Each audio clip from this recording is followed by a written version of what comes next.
అంతేకాకుండా ఉసిరికి ఉందండి. ఉసిరి సి విటమిన్ ఎక్కువగా ఉంటుంది.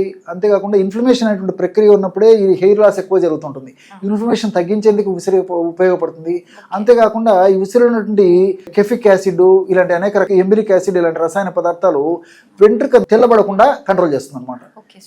సో వెంట్రుక ఎగ్జాక్ట్లీ అదే చెప్తాను కదా, వెంట్రుక తెల్లబడకుండా ఉపయోగపడుతుంది. అదేవిధంగా తేనెలో అనేక రకాల పోషకాంశాలు ఉన్నాయండి. సో ఈ యొక్క వెంట్రుక కుదుళ్ళ భాగాలు గట్టి బ్లడ్ సర్క్యులేషన్ బాగా చేసేసి కుదుళ్ళు దృఢంగా స్ట్రాంగ్గా ఉండేందుకు కూడా ఈ తేనెలో ఉన్నటువంటి వివిధ రకాలైన పోషకాంశాలు ఉపయోగపడతాయి. వెంట్రుక తర్వాత తలలో ఉన్నటువంటి చర్మాన్ని డ్రైనెస్ కానివ్వకుండా మాయిశ్చర్ మెయింటైన్ చేసేందుకు కూడా ఈ యొక్క తేనె చక్కగా ఉపయోగపడుతుంది. సరే, కొబ్బరి నూనె గురించి ప్రత్యేకంగా చెప్పనక్కర్లేదు. కొబ్బరి నూనె హెయిర్స్ కంటే కేర్ ఆఫ్ అడ్రస్ కొబ్బరి నూనె. దీన్ని చెప్పేసరికి నాకు మరొక విషయం కూడా గుర్తొస్తుంది.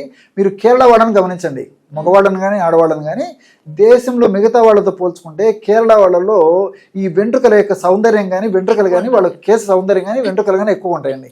వాళ్ళు కోకోనట్ ఆయిల్ వాడతారు. సో కొబ్బరి నూనెకు అంత శక్తి ఉందన్నమాట, వెంట్రుకల మీద చాలా సమర్థవంతంగా పనిచేస్తుంది అనమాట.